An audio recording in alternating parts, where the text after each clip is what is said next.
Fala, Nutris concurseiros! Como prometido, eu trouxe para vocês hoje 3 questões de concurso nível difícil. Então vamos ver se vocês estão sabendo aí, estão estudando direitinho para as provas de concurso e residência também. Então vamos lá. Essa primeira questão é um caso clínico. O grande problema de casos clínicos para a gente resolver a questão, é que eles envolvem mais de uma enfermidade ou mais de uma sintomatologia que a gente possa tratar.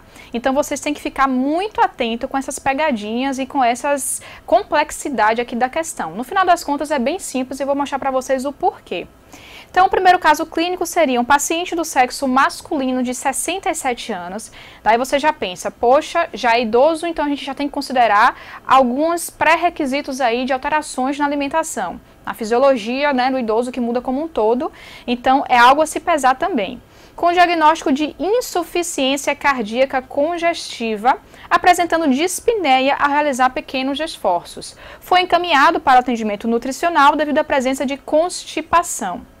No planejamento da conduta nutricional desse paciente, devem ser incluídos na dieta diária os seguintes alimentos. Então, gente, é o seguinte, o foco da questão é o tratamento para constipação, mas a gente tem que levar em consideração a questão da idade, as alterações fisiológicas que acontecem no idoso, além disso, o ICC, que é a insuficiência cardíaca congestiva. Então, um dos principais sintomas da ICC, da insuficiência cardíaca congestiva, é de fato a dispneia, é de fato um edema ou uma fadiga. O que é então essa dispneia?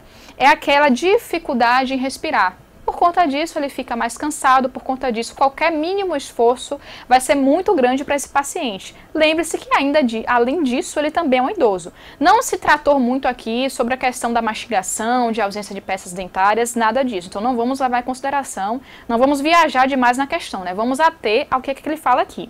Então, a principal informação sobre ICC, só para vocês lembrarem, ocorre quando o coração ele não consegue bombear de modo eficaz, o que causa congestão de líquidos nos vasos sanguíneos e nos tecidos que levam também aí ao coração.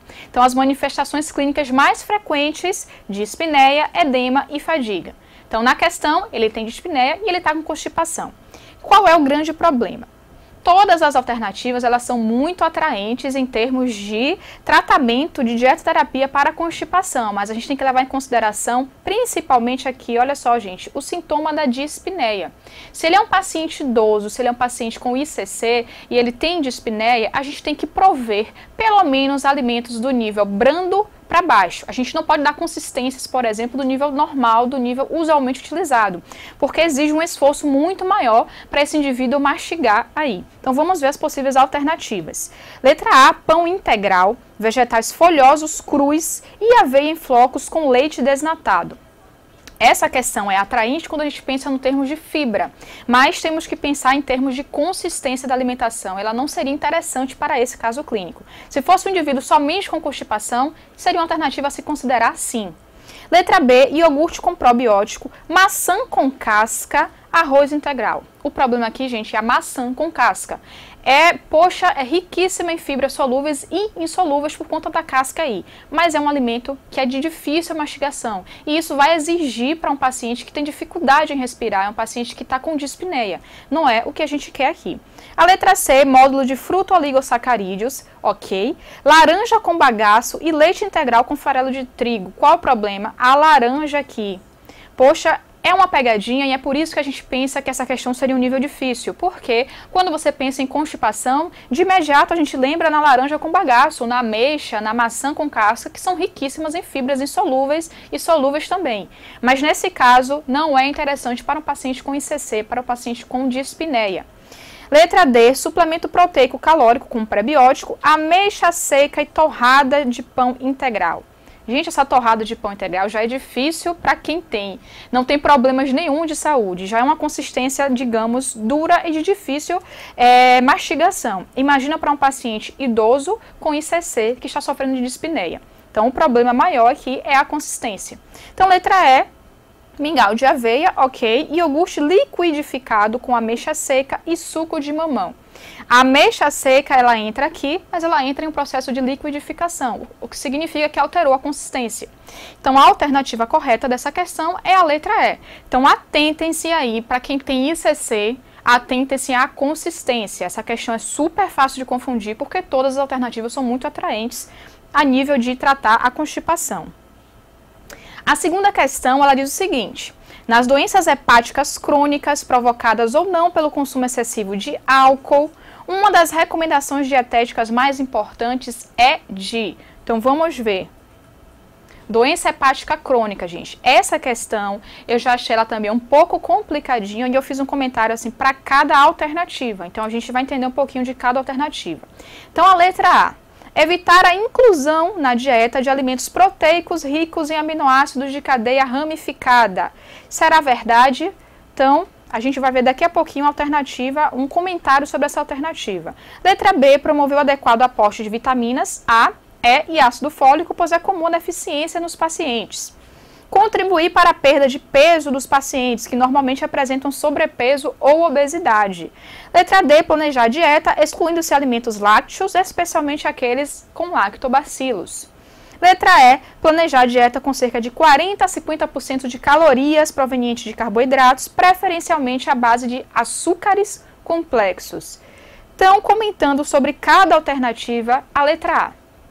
Vamos relembrar o que ele fala, a letra A. Evitar a inclusão de alimentos ricos em aminoácidos de cadeia ramificada. Qual é o grande problema aí? O que é que está errado nessa questão, gente? Os aminoácidos de cadeia ramificada, eles provêm melhora do balanço nitrogenado.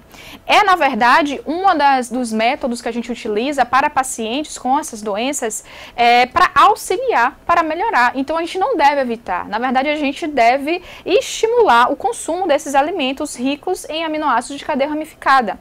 Então, eles melhoram o balanço nitrogenado sem induzir a encefalopatia, que é um progresso dessa doença, da doença hepática.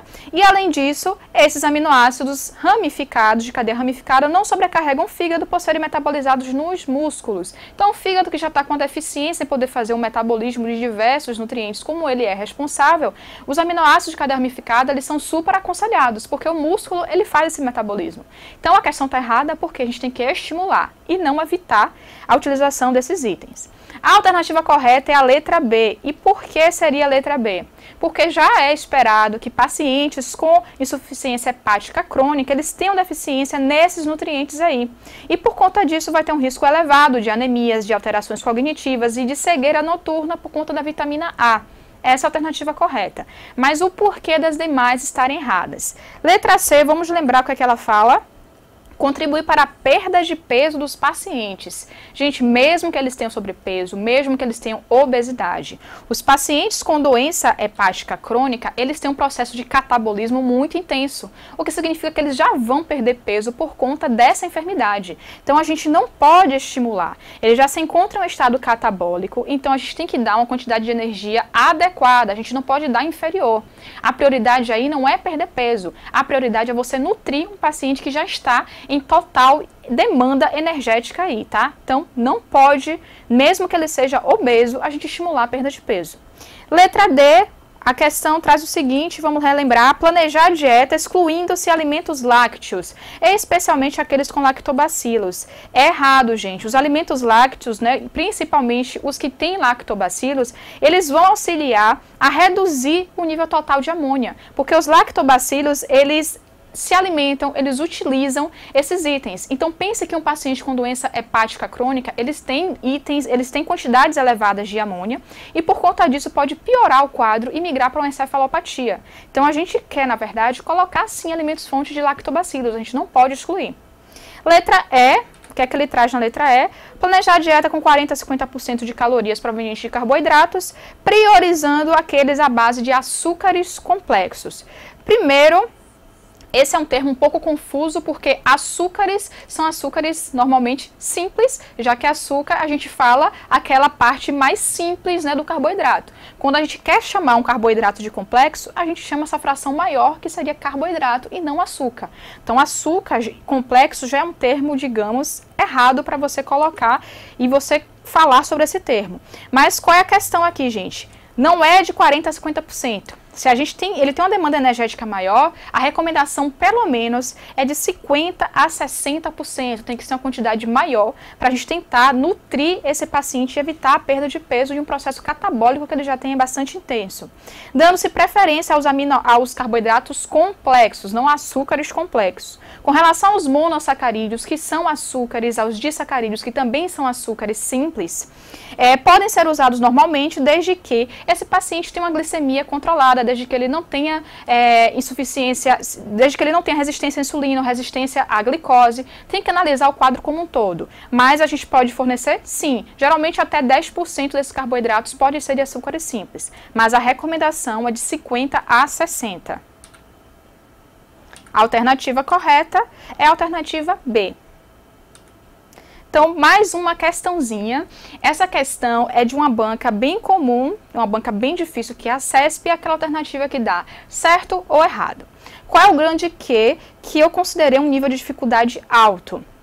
Ela trata de uma metodologia da avaliação nutricional que não é tão utilizada, que não é tão vista. Então, talvez isso possa gerar alguma dificuldade em responder. Então, ela fala o seguinte: a medida do diâmetro do cotovelo é algo que a gente quase não vê na nutrição. Pode ser utilizado quando o objetivo for avaliar o estado nutricional do paciente adulto, conforme os pontos de corte do índice de massa corporal, considerando a sua compleição. Outra coisa é o que é compleição. Quando a gente considera a compleição seria a estrutura, a característica estrutural daquele indivíduo.